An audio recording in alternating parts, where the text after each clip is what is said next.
For 7 years, Elias had lived with one rule: never stay long enough to be found. Now, the one man he had spent years running from finally knew the truth. Damien did not confront his father. Not yet. If Victor realized the truth had been exposed, he would send every hunter in the kingdom after Ethan and Lucas. Instead, Damien began investigating in secret. Night after night, he searched through old royal records. He bribed former soldiers. He questioned retired hunters. One by one, the horrifying truth came to light. Victor had spent 7 years paying assassins to hunt a child. Some hunters had crossed borders. Others had infiltrated neighboring kingdoms. Entire villages had been searched. Several innocent Omegas had even been mistaken for Ethan and attacked. Damien could barely breathe. His family name had become a nightmare. Without telling anyone, Damien quietly stepped down from his royal duties. He left the castle with only a small travel bag and his wolf. For the first time in his life, the future Alpha King had no guards, no servants, no royal carriage, only one goal: find his family. Before his father's hunters did. Weeks turned into months. Months became almost a year. Damien searched dozens of towns. He followed rumors. Kind Omega baker, a little boy with silver eyes, a father and son who never stayed in one place. Every trail ended just a little too late. It was as if fate kept letting him see their footprints, but never their faces. Meanwhile, Elias sensed something had changed. The Blackwood hunters were becoming bolder. One evening, while closing the bakery where he worked, he noticed 2 strangers questioning nearby shop owners. One of them unfolded an old sketch. Although the face was younger, he recognized himself. They were still looking. That night, Elias packed once again. Lucas quietly folded his own clothes. He no longer asked why. Instead, he smiled sadly. Which name are we using this time, Mama? Elias's heart shattered. My brave boy. You've had to grow up too fast. Lucas hugged him tightly.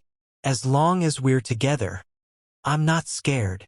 A few days later, their carriage was attacked while traveling through a mountain pass. Masked wolves surrounded them. Hand over the child. Elias grabbed Lucas and ran into the forest. The hunters chased them through the snow. Branches tore at Elias's clothes. His lungs burned, but he never slowed down. Lucas stumbled. Before the hunters could reach him, a massive black wolf crashed into them. The beast fought with terrifying strength. 3 hunters were thrown into the trees.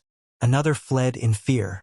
When the wolf shifted back into human form, Elias froze. Damien. He stood covered in blood, breathing heavily. His silver eyes never left Ethan. I finally found you. Elias immediately stepped in front of Lucas. Stay away from us. Damien lowered his head. I deserve that. You don't deserve even my hatred. Elias's voice shook with years of pain. You chose your family. You abandoned your son. Damien looked at Lucas. Tears filled his eyes. I know, and I'll regret it until my last breath. Lucas hid behind Elias, staring at the stranger. Mama. Who is he? Elias answered without looking away from Damien. He is someone who broke a promise. Those words hurt Damien more than any wound. Damien did not ask them to return. He did not beg for forgiveness. Instead, he quietly left. Elias thought that was the end. It wasn't. The following morning, someone repaired the broken fence outside their small cottage. No one was there.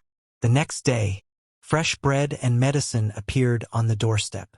No note, no name, only a small silver wolf carved into the bread basket.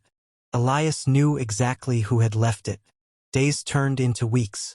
Damien rented an old cabin on the edge of the village. He never entered Elias's home without permission. Never forced Lucas to speak to him. Never called Ethan by his old name. He simply watched from a distance, protecting them. One stormy night, a pack of rogue wolves attacked the village. Before Elias could lock the door, Damien was already standing outside, sword in hand, wolf at his side. Stay inside. For hours, he fought in the pouring rain. When dawn arrived, the village was safe. Damien collapsed from exhaustion. Elias rushed outside despite himself. Damien smiled weakly. I promised. They'll never touch you again. It was the first promise Damien had kept in years. Lucas slowly became curious. Every afternoon he watched Damien repairing homes around the village, helping elderly betas, carrying water for Omegas, teaching young wolves how to defend themselves. One day, Lucas gathered his courage. Mr. Damien, can you teach me how to use a wooden sword? Damien's eyes widened.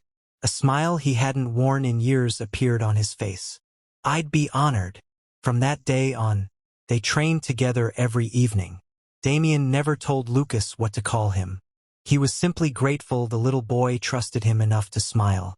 From the cottage window, Elias watched them, For the first time in years, he saw something he thought had died forever. Hope. But deep in the shadows beyond the village, another pair of eyes watched them.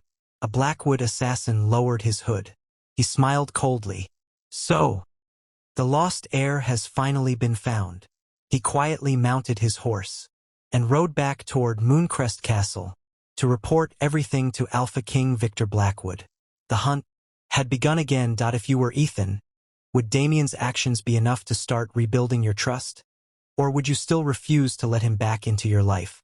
Tell us what you think in the comments. Please like, share, and comment.